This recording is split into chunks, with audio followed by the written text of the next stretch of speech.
Dems refuse to draw a line in the sand against American-hating interlopers, and even adopting. What? But he won. Buttfeld. Hey guys, put some respect on it. This is the most popular name in late night comedy. Okay. Their divisive, incendiary rhetoric, turning every institution from churches to museums to borders into a means to achieve power, which now leaves the party dependent on the very faction that it wants to contain. Spoiler alert, they can't. By courting the abolish ICE, trans mafia, and police defunding crowd, they created a vacuum that this more extreme faction, full of energy and moral certainty, now occupy. And like all vacuums, it sucks harder than Supergirl. And fearing the loss of rich, progressive donors, the Dems lack the balls to reject the Marxists' unhinged goals, which is why they'll jump into bed with anyone from Nazis to Ilhan Omar's brother. Oh. The DSA now have cultural, youthful leverage. And all the old guard has is lizards, vampires, and Andre the Giant. To break free from this extremism, the Dems would have to publicly disagree with them on the border, trans, and crime, but their fear makes it impossible. Because instead of seeing the DSA as a rival ideology, they treat it like a protege, and now they're screwed like a home invader at Grand. It's so strange because it's like, dog, this is what the voters want. You're just mad that the voters want something different than you. And you're also finally recognizing that the establishment, the centrist Democrats, were actually advocating for things not that dissimilar from what you're advocating for. But it took the DSA's success for you to come to that recognition. It's so funny. They said every Democrat is a communist. And then I guess some Democrats were like, honestly, we are. And then they started electing socialists. And now Greg's like, hold on, where's the old Democratic Party? Plattner's house. Oh. Too much for Michael. Too much. Which is why the rest of us must walk away from this car crash. Mainly because it's not up to us to debate socialism. We know what it is. History tells us millions die through starvation and murder. Also, it's just too easy for us. If you want to destroy a socialist, simply ask one question. What's the downside to your demands? They never give you one. And that instantly removes them from the world of reality, where every single action has a trade-off. Socialists are like an expert who tells you there's a way where you'll never. I love that his argument is socialism is too good. Everyone knows in the real world there's a downside. Yeah, I mean, the downside is you can't hoard wealth, right?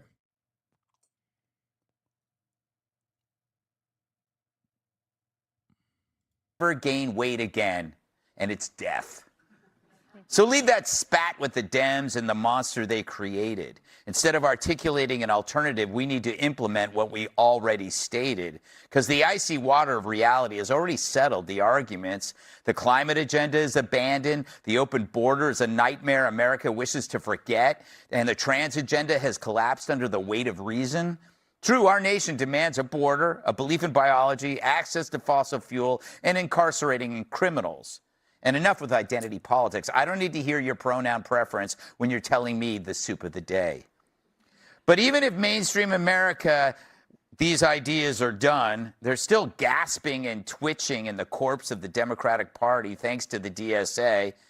So that's their battle and not ours. There won't be a socialist America, but the Democratic Party, looking like a sure bet.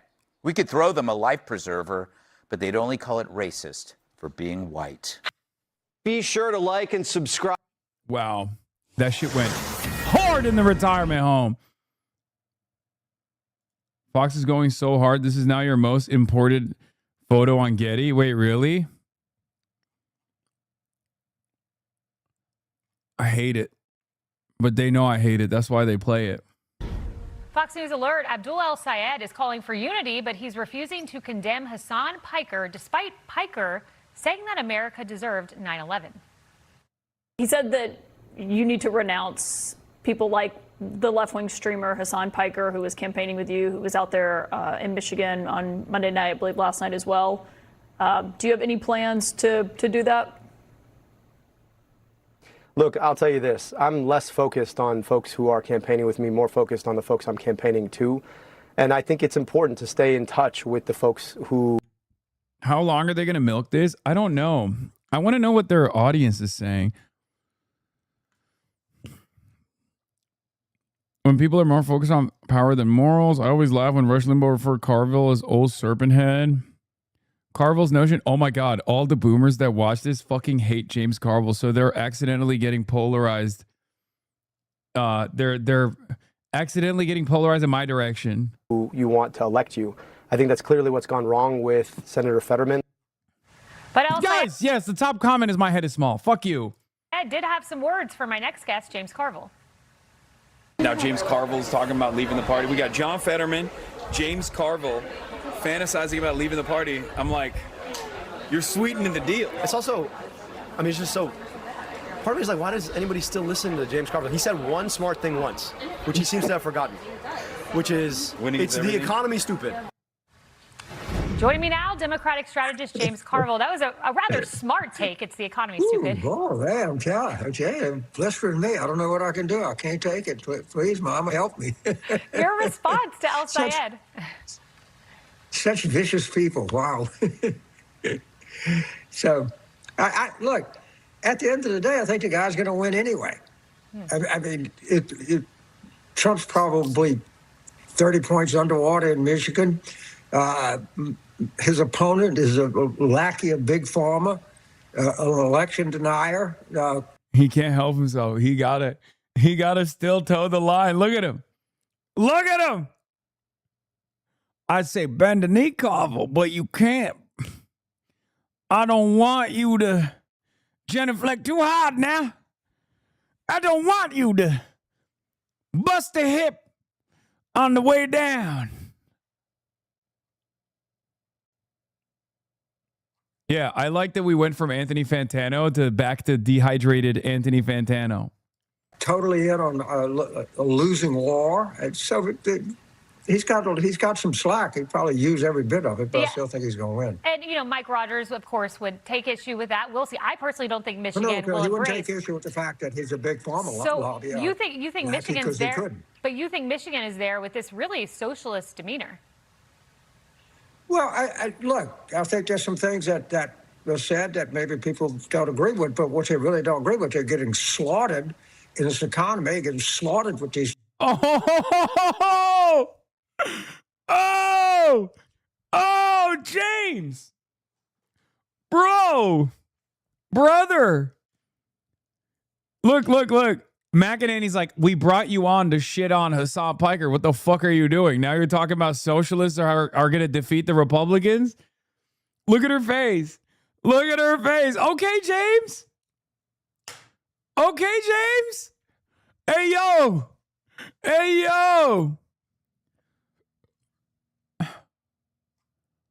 I don't like this guy, Hassan. But let me tell you, you know what I don't like? Cost of living crisis. The economy. People are getting slaughtered. Tariffs are getting slaughtered in this stupid war that we've already lost. We don't even know how to surrender. They're getting slaughtered in an economy that when Trump took it over was called by the economists and Jamie Dimon. Bro, look at her face. Oh my God. She's literally shocked. Oh my God. I think they brought him on because they thought he was going to unload on me and Abdul, and he just flipped it so fast. She's like pissed. Oh my God. Mouth agape, dude. James Carville, welcome to the resistance. James Carville, remember, maybe you can't criticize Israel in the party. I said what I said earlier. Ehud Barak worked on his campaign back in 99. Let me tell you something, okay? What I was trying to do is dismantle the Zionist entity. Piece by piece, I came in as an insider. Thought I could do an inside-outside job.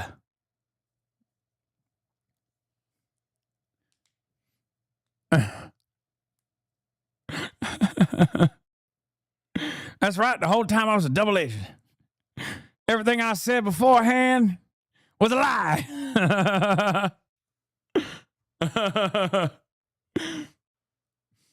Oh.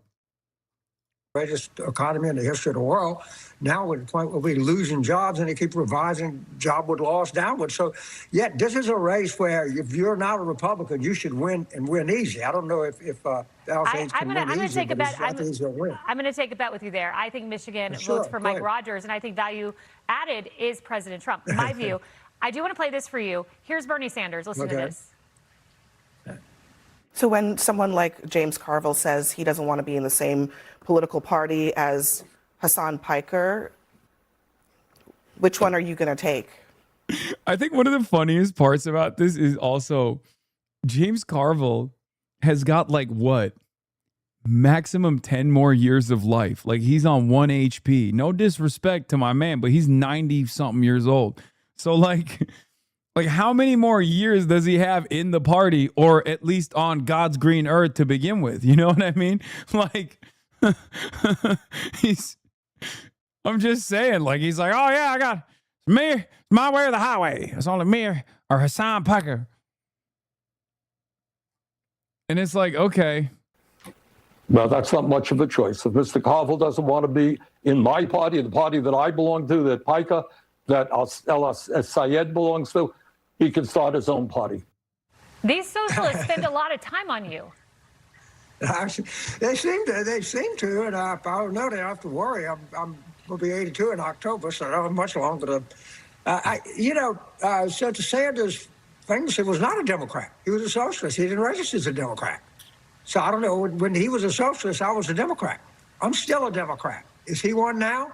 I have no idea. I do know that maybe he has some animosity because he tried twice to get the Democratic nomination for president, and he failed rather spectacularly both times. But I can't do anything about these people. If they had never in their life, they never run anything bigger than their mouth. Well, they should take in, really your wisdom on how. He's so mad.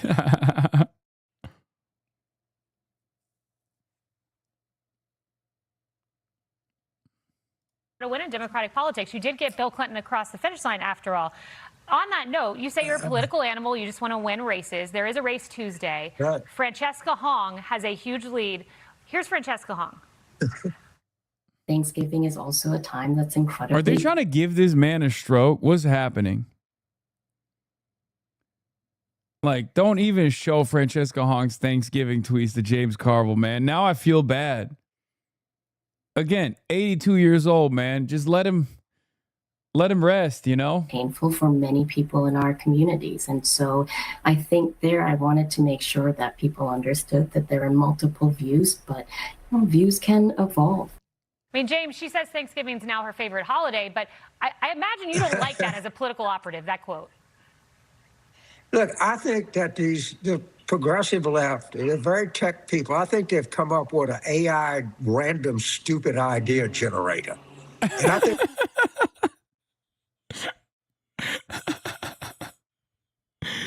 God, he fucking loves being on camera so much. He is the quote generator. That's why. That's why they ask him on. That's why he goes on. He loves it. He'll shit on the left. the stupid idea generator can think of things that humans can't, like canceling Thanksgiving or being against interracial dating. So I'm just waiting to the next stupid idea AI generator that comes out, spits out of that. It'll probably go through the humanities faculty at the University of Wisconsin before it actually gets put in a candidate's hand. that seems like where some of these ideas would originate. James, I would ask you a serious... Oh, the idea that Daria Lisa is anti-miscegenation, that shit makes me so fucking mad. Like, that's not, oh my God. Practitioner question, because you are a practitioner of politics. The media did her so dirty with that shit. Polling said Al Sayed would win by double digits, but he didn't. Yeah. It was very close, about a 1-point race. Why is the polling so off in Michigan? I mean, could it be off in Wisconsin? That's a good question. And what happened in New Jersey was everybody thought, remember in the last gubernatorial race, said, well, Spanberger's winning Virginia, but it's going to be tied in the Yeah, old man going back to the same hits. polls are coming out. It was neck and neck, and most people thought General might win. Michelle run by 13 points. So there've been some pretty big polling failures. You talk to any pollster, they'll tell you primaries are notoriously hard to poll. And what I don't think that it's rigged by anybody. I think the last thing a pollster wants is to be wrong. I mean, that's what they do for a living. But they sure have to kind of look at it and how to allocate. But primary polling is hard. I'm never surprised when it's off, even by as much as it was this time. Interesting. Well, I look forward to having more conversations like this as we head into the midterm. Thank you. I guess they're all Bernie Sanders and Hassan Piker, and I all say they're all running me out. All right, well, we'll stick around a little bit longer. Thank you. And maybe they should listen. You got Bill Clinton elected. Thank you, James. Be sure to like. Yeah, do you like that? Do you like Bill Clinton? Like, what's happening? Psychotherapist explains. Oh, dude. When they start busting these out, you know this is like the throws, the final throws, you know? Psychotherapist explains the appeal of democratic socialism. Yeah, I'm not going to watch this shit, dude. I'm sorry. The other things that are plaguing them. The national left. Our Fox News producers, secret Hassan fans. That's crazy. We're not watching that either. We begin with this morning's top story. Yeah, let's talk.